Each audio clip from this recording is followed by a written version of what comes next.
Good morning সবাইকে। তাড়াতাড়ি সকালবেলা ঘুম থেকে উঠে প্রথমে শাশুড়িমায়ের ঘরের বিছানাটা গুছিয়ে ফেলেছিলাম, তারপরে গিয়েছিলাম আমার ঘরে বিছানাটা গোছাতে। তারপর ঘর ঝাড় দিয়ে ঘর মুছে গিয়েছিলাম ছাদে, কারণ আগের দিনের কিছু ভেজা জামা কাপড় ছিল, সেগুলো একটু মেলতে দিতে গিয়েছিলাম। কারণ আমাদের বাড়ির উঠোনে না এক ফোঁটাও রোদ পায় না, অনেক গাছগাছলার জন্য রোদ এক ফোঁটাও থাকে না, তাই ছাদে জামা কাপড় দিতে হয়। আবার কোনো দিন দেখা যায় আগের দিনে জামা কাপড় না শুকালে পরের দিন সেগুলো সকালবেলা দিতে হয়। এই হচ্ছে আমাদের বাড়ির ছাদ। আর এটা না তেজপাতা গাছ, ওই তেজপাতা কেটে নিচে শোকাতে দিয়েছে। এই যে আগের দিনে জামা কাপড়গুলো একটু শোকাতে দিলাম, কারণ শোকাতে না দিলে আগের দিন কাচাকাচি করেছিলাম, এখন না দিলে এগুলো ভেজা ভেজা রয়েছে, এগুলো একটু। আর শীতকালে না যে কোনো জামা কাপড় একটু ঠান্ডা হয়ে গেলেই মনে হয় কি ভেজা রয়েছে। তারপর আমি খুব তাড়াহুড়ো করছিলাম, পড়াতে বসতে হবে। পড়ানো হয়ে যাওয়ার পর তারপরে গিয়েছিলাম একটু রান্নাঘরের দিকে, দেখছিলাম শাশুড়ি মা রান্না করছে। আর এই হচ্ছে আমাদের কাঠের রান্নাঘর। আজকে শনিবার, শাশুড়িমা নিরামিষ রান্না করছে, তাই একটু দেরি হয়ে গেছে, কারণ অনেক কিছু ধুয়ে তারপরে রান্না করতে আমি সকালবেলা অত কিছু পাই না, কারণ আমাকে পড়াতে বসতে হয়। তারপরে আমার খিদে পেয়েছিল, রান্নাঘরে গিয়ে দেখি ফ্রিজের মধ্যে একটা জয়নগরের মোয়া ছিল, কিন্তু আমি তো মিষ্টি খাই না, তাই ওটাকে দেখে আবার রেখে দিলাম। তারপরে আমাকে শাশুড়িমা বলেছিল একটু চিনি আনতে, আমি আবার এখানে কি করেছি, ওটা মুখটা খুলতে না পেরে চিনিটার এখান থেকে খুলে ফেলেছি, আর কতগুলো চিনি ফেলে দিয়েছি দেখো, আমার দ্বারা কোনো কাজই হয় না। তারপর কী করবো, যথাযথ আরেকটা প্লাস্টিক দিয়ে চিনিটাকে ঢুকিয়ে রাখলাম। এরপর শ্বশুরমশাই এসে বাজার করেছিল, সেগুলো একটু গুছিয়ে নিলাম। বাজারগুলো একটু গুছিয়ে রেখে এগুলোকে ফ্রিজে ঢোকাতে হবে। তারপর আমার একটু খিদে পেয়েছিল, কী খাবো করে এই কৌটোটা খুললাম, এর মধ্যে অনেক খাবারই রয়েছে, কিন্তু আবার আমার খাওয়ার মতন কিছুই তেমন একটা ছিল না। তারপরে দেখলাম একটা নিমকির প্যাকেট, এই প্যাকেটটা না আমার মা দিয়েছিল, এসেছিল যখন তখন আমার মা দিয়েছিল আমায়। তো সেখানে তাই একটা প্রথমে টেস্ট করে দেখলাম কেমন লাগে, যদি মিষ্টি হয় তাহলে আমি আর খাবো না। তারপরে দেখলাম না মিষ্টি না, মোটামুটি ভালোই খেতে। তাই ভাবলাম তাহলে কটা খাওয়াই যায়, হাতে করে কটা নিয়ে তারপরে চলে গেলাম। শাশুড়ি মা বললো রান্না হয়ে গেছে।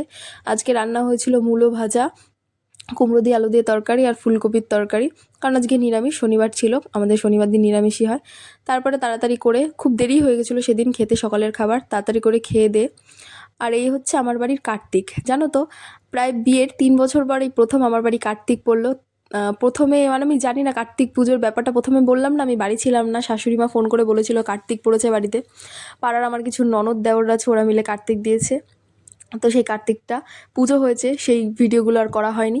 আর এই কার্তিকের পিসিরা, কাকারা কিছু খেলনা দিয়েছে, আমার স্টুডেন্টের মা এই বলটা দিয়েছে, আরও খেলনা দিয়েছে। শাশুড়িমা বলেছে এগুলো সব তুলে রাখতে, আরও অন্যান্য খেলনা রয়েছে, ওগুলো আর দেখাতে পারলাম না। আর এই দেখো ওরা যখন কার্তিক ফেলে গিয়েছিল না, এই যে এটা লিখে দিয়ে গিয়েছিল, লেখাটা আমি পড়ছিলাম, পরে প্রথমে আমি পড়িনি, পরে দেখলাম, তাই তোমাদের একটু দেখালাম। তারপর করে নিয়েছিলাম স্নান, আমাকে দেখে মনে হচ্ছে না, কারণ আজকে আমি চুল ভেজাইনি। তো স্নান করার পর এখন করব স্কিন কেয়ার। স্কিন কেয়ার করতে হবে, খুব ইম্পর্টেন্ট শীতকালে স্কিন কেয়ার করাটা, অন্য টাইমেও খুব ইম্পর্টেন্ট, বাট শীতকালে তো বেশি ইম্পর্টেন্ট। তাই স্কিন কেয়ারটা করে নিলাম তাড়াতাড়ি করে, কারণ আমি এখনও খাইনি, খেতে হবে, আমাকে পুজোও দিতে হবে আজকে। তারপরে আমি পুজো দিয়েছিলাম। এই যে আমাদের বাড়ির ঠাকুর, এই হচ্ছে আমাদের বাড়ির রাধাকৃষ্ণ, আর ওই যে আমাদের বাড়ি কার্তিক ঠাকুর, মা বলেছে ও একদিন খেতে দিতে, তারপর তুলতে, মানে আমাকে খেতে দিতে। তারপরে এই দেখো খেয়েছিলাম হচ্ছে আমলকি মাখা। তো প্রথমে উঠছিল না, চামচ দিয়ে খাচ্ছিলাম, কাঁটা চামচ দিয়ে। তারপর আমি বসেছিলাম একটু পড়তে, সামনে আমার এক্সাম রয়েছে, তাই একটু পড়তে বসেছিলাম, একটু ঢং করছিলাম। পড়ছিলাম না তো ঢং করছিলাম। আর এই হচ্ছে আমার পড়ার টেবিল, মানে এটা হচ্ছে আমার ঘরের বেলকনি, জায়গা নেই ঘরে অন্যান্য জিনিসের জন্য, তাই বেলকনিটাকে আমি পড়ার টেবিল বানিয়ে রেখেছি। এই হচ্ছে পেপার আর বইপত্র রয়েছে ওই পাশে। আর এই গাছটা না আমার বরের একটা বন্ধু দিয়েছে, ও নতুন অ্যামাজনে একটা মানে নতুন অ্যাকাউন্ট খুলেছে গাছ ডেলিভারি করার জন্য, তাই ও বলেছিল একটা নিয়ে নে, রিভিউটা দিয়ে দিস, পয়সা ওই দিয়েছিল। তারপরে বিকেলে পড়া হয়ে গেলে তারপরে দিয়েছিলাম উঠোন ঝাড় দিচ্ছিলাম এই ঝাঁটাটা দিয়ে। তারপরে আমি এই যে দেখালাম আমি ঝাড় দিচ্ছি, প্রমাণ দেখাচ্ছি যে আমি ঝাড় দিচ্ছি। তারপরে বিকেলে বাচ্চাগুলো পড়তে এসেছিলো, আজকে অনেকেই পড়তে আসেনি, অনেক কম বাচ্চা পড়তে এসেছিলো, কারণ এখন টাইমটা এমন না, ঠান্ডা লেগে যাচ্ছে। তারপরে সন্ধ্যাবেলায় গিয়েছিলাম আমাদের এখানে কীর্তন হচ্ছিল মন্দিরে, সেই রাধাকৃষ্ণ মন্দিরের কীর্তনে আমরা গিয়েছিলাম, ওখানে খিচুড়ি